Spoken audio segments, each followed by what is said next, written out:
우리가 거친 세상에서 실패할 때 하나님께 따져 묻고 싶은 유혹을 느끼지요. 왜 나에게 이런 일이 생겼습니까? 우리가 믿음의 사람이라면 하나님은 이렇게 반응하고 이렇게 하나님께 나아오기를 원하실 것입니다. 하나님, 제가 이 시련을 통해서 무엇을 알기를 원하십니까? 이게 건강한 신앙이죠. 사람은 큰 시련을 통해서 믿음의 반응보다 불신앙의 반응을 보일 때가 더 많다는 거예요. 인생의 가장 큰 문제가 무엇이라고 여러분 보십니까? 그 정답은 원망이에요. 원망. 인생의 가장 큰 문제는 원망. 그리고 모든 문제가 어디에서 발생한다고 생각하십니까? 다 같이 따라할까요? 하나님에 대한 원망, 사람에 대한 원망. 네, 맞습니다. 자녀가 제대로 된 사회의 건강한 그리고 교회 안에서 믿음의 자녀로 이렇게 성장할 수 없는 것은 부모에 대한 원망이 있기 때문이에요. 그리고 신앙생활 하시는 분들이 영적 성장을 이루지 못하는 것은 하나님과 교회에 대한 원망이 그 마음속에 자기도 모르게 그 영혼에 스크래치를 내고 있기 때문입니다. 원망은 상처와 슬픔과 공경에서 흘러나오는 응어리진 분노이자 영혼의 독소예요. 그러면은 독소를 푸는 해독제를 먹어야 되겠죠? 네, 맞습니다. 해독제를 먹어야 돼요. 원망에 사로잡혀 있으면서도 그것을 한사코 인정하지 않는 사람들도 많죠. 그것은 수많은 사람들이 갖고 있는 정서적 문제와 대인관계 갈등의 원인이기도 합니다. 이거 풀지 않으면 누구 손해예요? 자기 손해예요. 진짜 자기 손해예요. 하나님 손해 하나 볼 것 없어요. 누구 손해예요? 오로지 자기 손해예요. 신앙적으로 해결하지 않으면 자기 손해예요. 두 손을 들고 나오든지 두 무릎으로 나오든지 반드시 하나님 앞에 해결해야 될 거예요. 원망은 우리 삶에서 큰 문제를 일으키죠. 큰 문제를 일으키는 이유는 우리 삶에 들어와 몰래 큰 피해를 알을 깔고 나오기 때문이에요. 흰 개미가 집을 갉아먹듯이 원망이란 소리 없이 영혼을 갉아먹고 큰 피해를 우리에게 안기기 때문입니다. 세상이 불공평하고 누군가에게 부당한 대우를 받았다고 느껴질 때 우리는 자연스럽게 억울한 생각에 잠식당해 원망을 키울 때가 많습니다. 사랑하는 여러분, 교회가 나를 부당하게 대우한다고, 목회자가 나를, 담임 목사가 나를 인정하지 않는다고 여러분 그 영혼에 스크래치를 내지 마세요.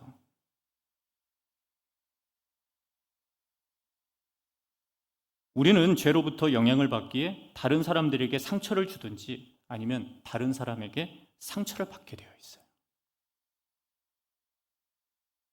1차적으로는 부부에서, 2차적으로는 자녀와의 관계에서, 3차적으로는 교회와 세상의 관계 속에서 상처를 받고 상처를 주게 되어 있어요. 많은 사람들이 이렇게 이야기하죠. 나는 잘못 없어. 나는 잘못 없어. 저 집사, 이 권사가 문제야. 김필중 목사가 문제야.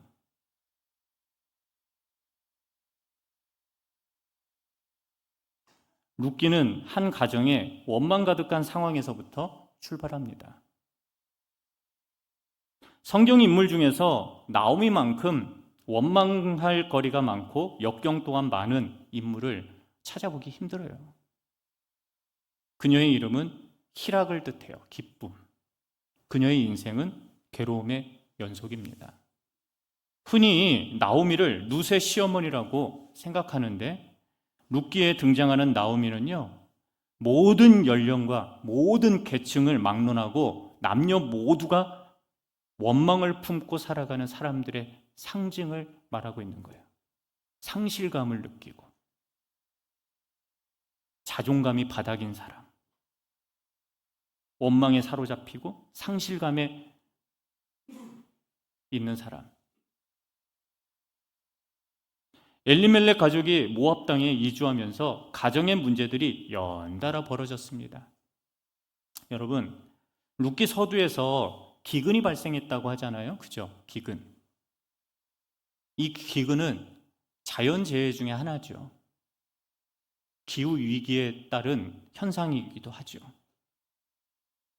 유다 베들레헴에 살던 한 부부는 이스라엘 땅을 떠나 모압으로 이주하기로 결정을 해요. 여러분, 베들레헴을 히브리어로 뭐라고 하는지 아세요? 다 같이 따라하겠습니다. 떡집. 네, 떡집이에요. 방앗간이라는 말이에요. 풍요로운 땅이 기근으로 삶을 버티기 힘든 땅으로 바뀌었다. 젖과 꿀이 흐르는 가나안 땅이 굶주리고 메마른 땅이 되어버렸다라는 함축적 말이 이 한 문장에 지금 들어가고 있는 거예요. 사사 시대 때, 사사가 치리하던 때에 남유다 베들레헴 지역에 기근이 들었다. 그런데 엘리멜렉이 모압 땅으로 이사하려고 이런 결정을 한 거는요, 신앙의 반응이 아니라 불순종의 반응이었어요. 베들레헴에 살던 한 가정이 망해서 모압 땅으로 이주한 것이 아닙니다. 가나안 땅에서 유다 지파에게 기업을 분배할 때 엘리멜렉에도 물려준 땅이 많았어요. 여러분, 엘리멜렉 가정 가난한 가정 아니었어요. 기근이 하나님을 떠난 이유가 될 수 없는 거예요.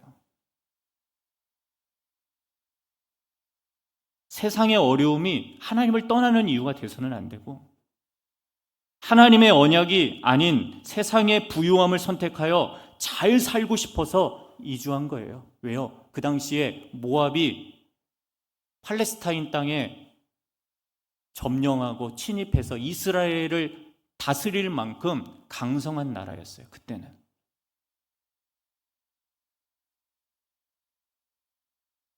한마디로 엘리멜렉의 가정이 모압으로 이주한 것은요, 모압이 잘 사는 것을 보고 선택한 거예요. 지금 이 땅이 기근 들었으니까 내가 모압으로 가면 잘 먹고 잘 살 수 있겠다, 우리 가정이 조금 편안할 수 있겠다 하고 선택해서 간 거예요. 엘리멜렉과 나오미의 가정은 하나님께서 약속하신 땅을 버리고 떠난 거예요. 하나님의 백성이 여호와의 율법과 언약에 불순종한 거죠. 하나님이 이스라엘 사람들에게 뭐라고 이야기하셨어요? 가나안 땅을 벗어나지 마라.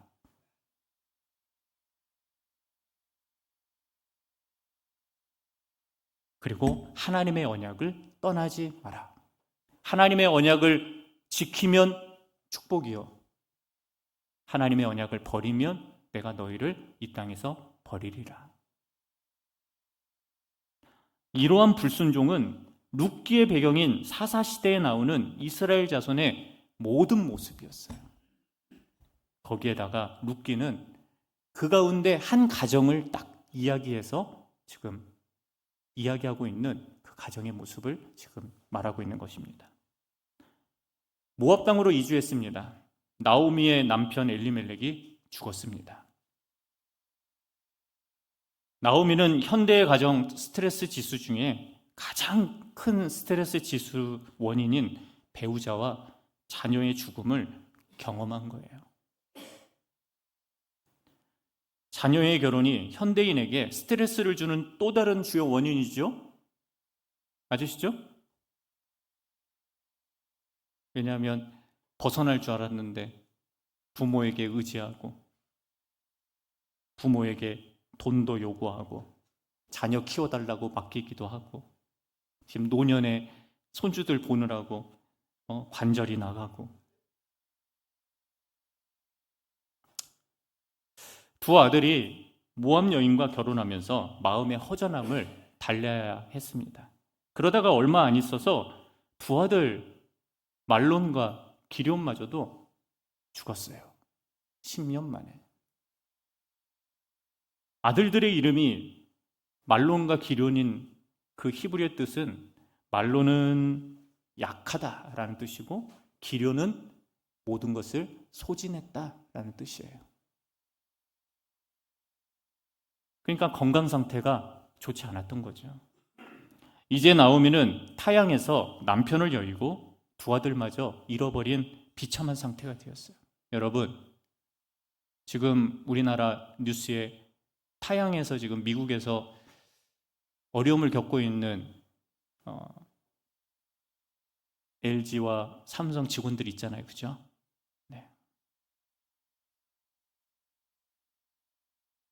저는 분명히 정치적인 이유가 있을 건데 그렇게 취급하면 안 되었다라고 생각해요.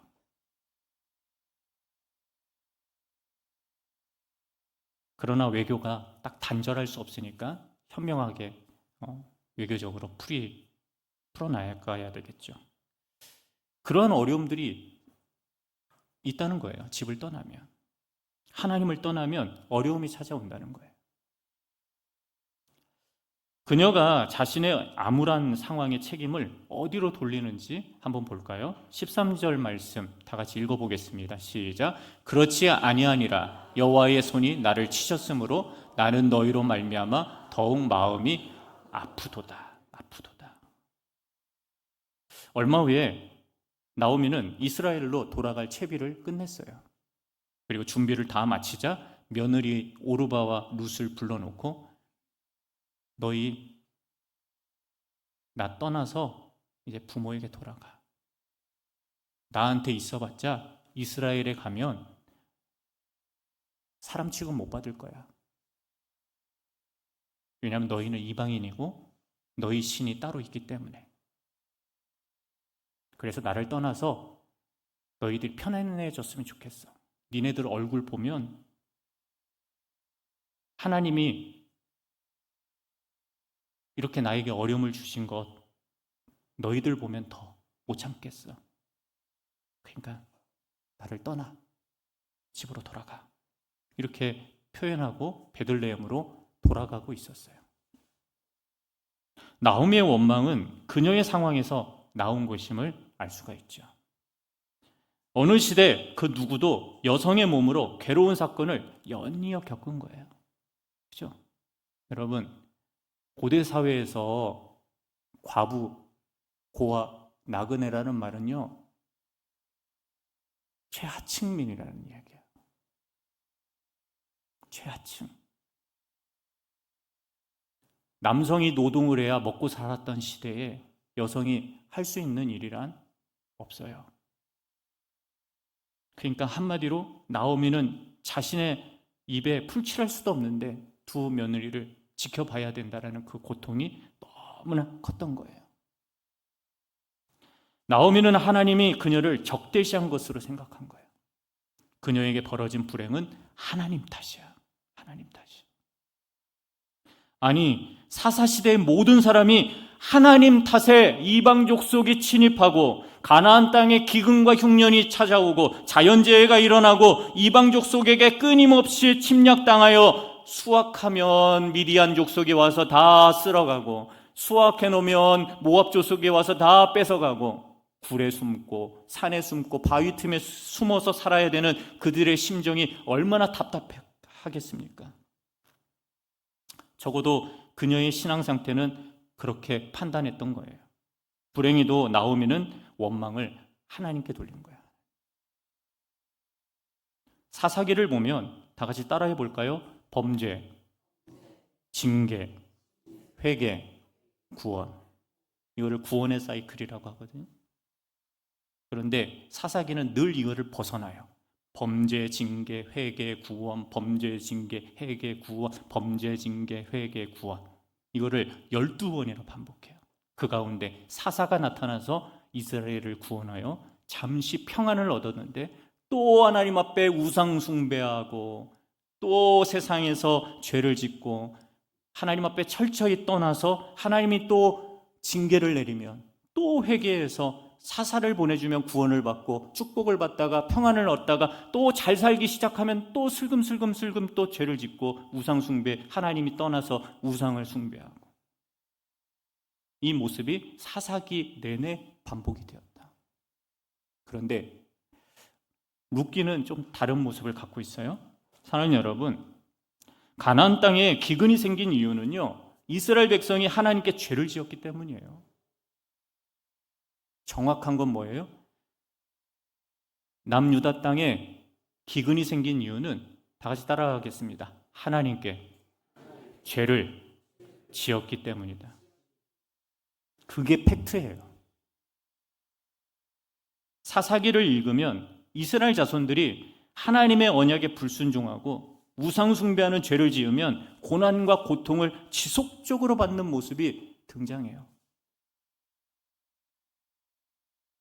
사사기는 12지파의 이야기죠. 아직 나라가 완성되지 않았기 때문에. 사사기는 이스라엘 공동체를 구원하기 위한 하나님의 끊임없는 회복의 그림을 담고 있어요. 반면에 룻기는 유다지파 한 가정, 이 가정에 하나님의 관심이 생긴 거예요.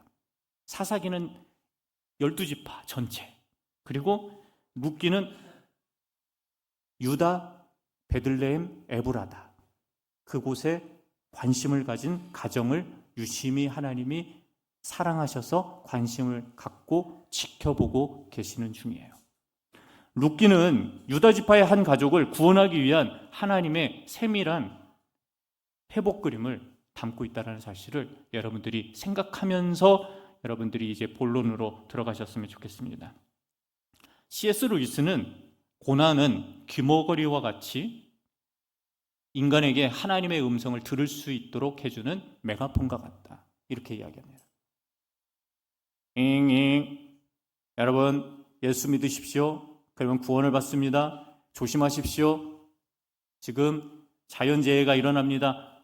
이렇게 하고 메가폰 들고 외치는 사람들 있죠. 그죠? 고난이 그거예요. 여러분 죄를 조심하십시오. 고난이 옵니다. 역경이 옵니다.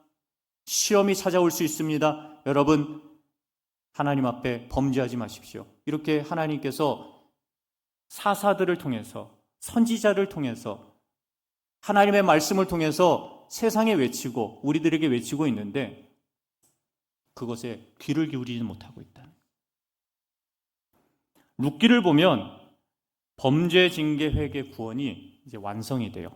완성이 되는 이유가 왜 완성이 되냐면 다윗에게로 이제 완성이 돼서 이스라엘이 왕국이 시작되는 모습으로 끝을 맺어요. 여러분, 한 가정의 회복 그림을 통해 하나님이 구속 역사가 얼마나 이렇게 치밀하신지를 여러분들이 지켜보셨으면 좋겠습니다.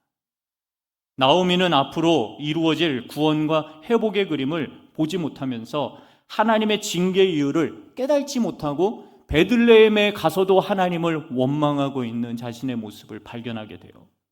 그만큼 그녀는 하나님을 떠나 불순종의 삶을 계속해서 살아갑니다. 여러분, 크리스찬, 교회의 직분자랄지라도 불순종할 수 있어요. 불순종하면 자기만 손해예요. 여러분, 저 손해 아니에요. 하나님도 손해 아니에요. 자기만 손해야.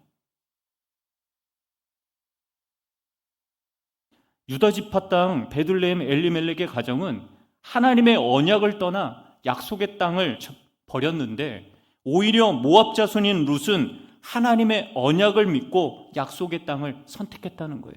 한번 재밌게 여기에서 보면은 참 우리에게 웃음 짓는 우픈 모습이 하나 등장하는데, 엘리멜렉과 나오미는 하나님을 떠나니까, 언약의 땅을 떠나니까 어떻게 해요? 어려움이 왔어요, 안 왔어요? 어려움이 왔어요, 안 왔어요? 왔어요. 그런데 이스라엘이 가장 싫어하는 족속 중에 하나인 모압 자손 룻이 하나님의 언약을 믿고 자신의 시어머니인 나오미와 함께 약속의 땅에 돌아왔더니 어떻게 됐어요? 어떻게 됐어요? 복을 받았어요.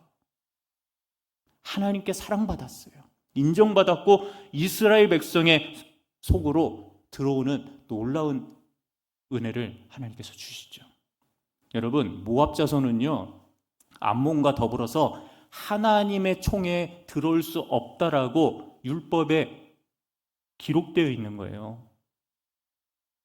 아무리 노력해도 모압 자손은 이스라엘 백성의 속에 들어올 수가 없어요. 그런데 왜 들어왔어요? 왜 들어왔어요? 신실한 누구를 만났어요? 중보자였던 보아스를 만나게 되는.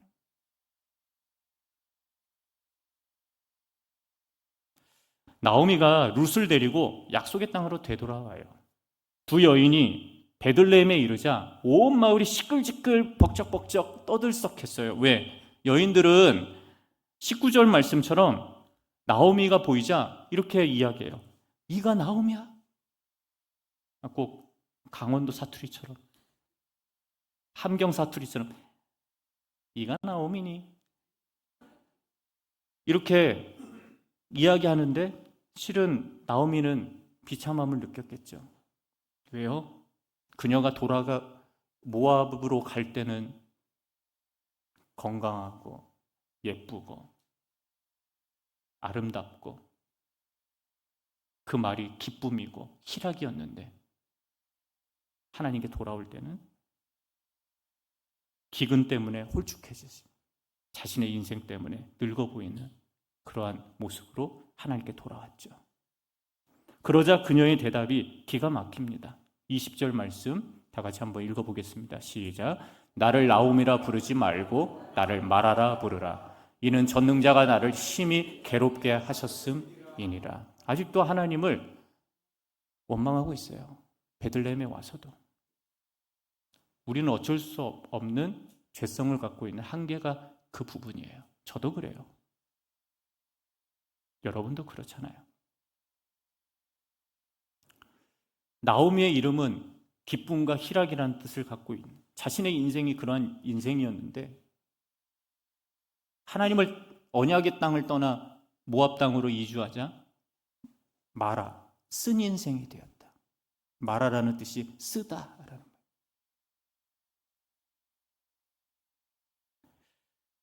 그녀는 사실상 이렇게 원망한 거죠. 나는 괴로운 사람이야. 그렇게 불러야 마땅해. 그건 하나님의 탓이야. 하나님이 내 삶에 이런 괴로움을 주셨어. 나는 하나님을 믿고 있었어. 그런데 왜 나에게 이런 괴로움을 주시는 거야? 왜 질병을 주시고, 왜 관계의 문제를 일으키게 하시고, 세상에서 내가 이렇게 어려움을 경험해야 하는 게 맞는 거야?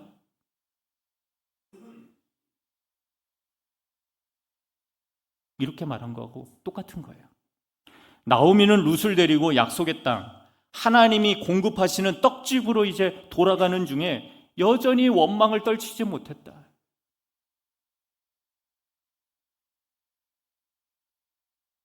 그녀는 4가지 명목으로 하나님을 원망했죠. 한번 다 같이 읽어보겠습니다. 첫 번째, 다 같이 읽습니다. 나오미는 여호와의 손이 나를 치셨으므로 라고 하나님을 원망했습니다. 두 번째, 다 같이 읽겠습니다. 그녀는 하나님께서 자신을 빈손으로 돌아오게 하셨고 그녀가 가진 모든 것을 빼앗아 가셨다라고 원망했습니다. 세 번째요, 그녀는 여호와께서 나를 징벌하셨다라고 원망했습니다. 네 번째, 다 같이 읽겠습니다. 그녀는 전능자가 나를 괴롭게 하셨다라고 원망했습니다. 원망했어요. 여러분, 상실감에 원망하는 마음에 나오미는 아직 완전하게 회복하지 못했어요. 나오미는 고향으로 돌아온 후에 여전히 가난함에 시달렸고 하나님에게 원망하면서 친구들이나 이웃들마저도 멀리했어요. 실은 룻을 가까이 하지만 그는 마을 사람들과 멀리 떨어져서 여전히 멀리하고 있었습니다. 그러나 그녀에게 여전히 룻이 함께했죠. 하나님은 원망에 빠진 나오미의 신앙을 위해서 준비하십니다. 그것은 신앙 회복의 8단계는 오후에 할 거예요. 오늘은 이제 마무리하며 나아가도록 하겠습니다. 다 함께 따라해 볼까요? 하나님의 자녀는 하나님이 책임지십니다. 여러분,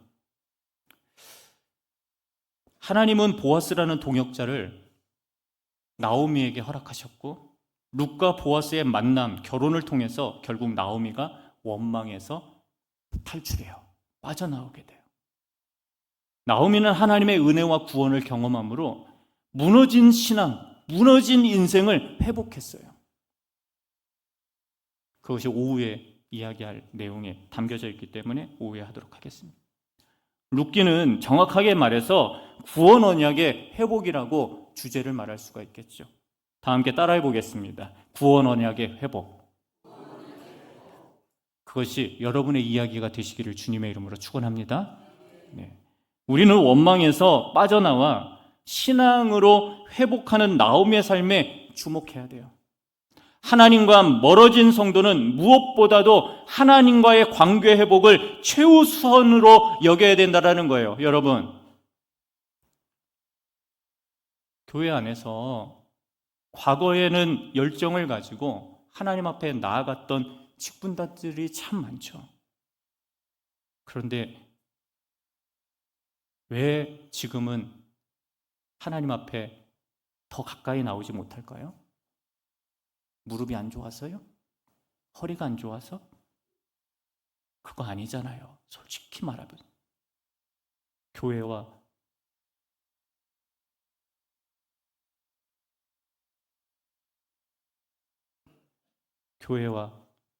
또는 성도들과의 관계 속에서, 목회자와의 관계 속에 일어난 문제 아니에요? 세상에서 바빠서, 세상에서 힘들어서 교회에서 일어나는 그런 상황 아니에요?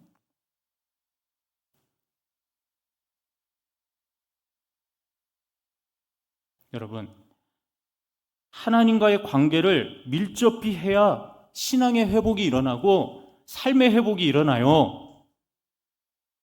그거는 진실이에요. 진리예요. 사실이에요. 우리 교회가 하나님과의 관계를 어떻게 회복할 수가 있을까요? 성도들이 말씀과 예배와 기도를 통해 하나님과의 관계를 회복할 때 하나님은 그 사람을 세워주신다라는 거예요. 우리 교회의 3대 회복 운동이 무엇입니까? 말씀 회복, 예배 회복, 기도 회복 아닙니까? 그죠? 이거 숱하게 외치고 있잖아요. 우리 중에서 누군가가 가족과 자녀의 문제를 일어나고, 직장과 사업의 문제가 일어나고, 관계의 문제가 일어나고, 질병에 대한 문제가 일어나고, 내 마음의 병과 더불어서 내 삶의 문제가 일어나는 것은요, 자꾸 자신만 보기 때문에. 자신만. 그럼 누구를 봐야 돼요? 다시 따라하겠습니다. 하나님을 보십시오. 하나님 보십시오.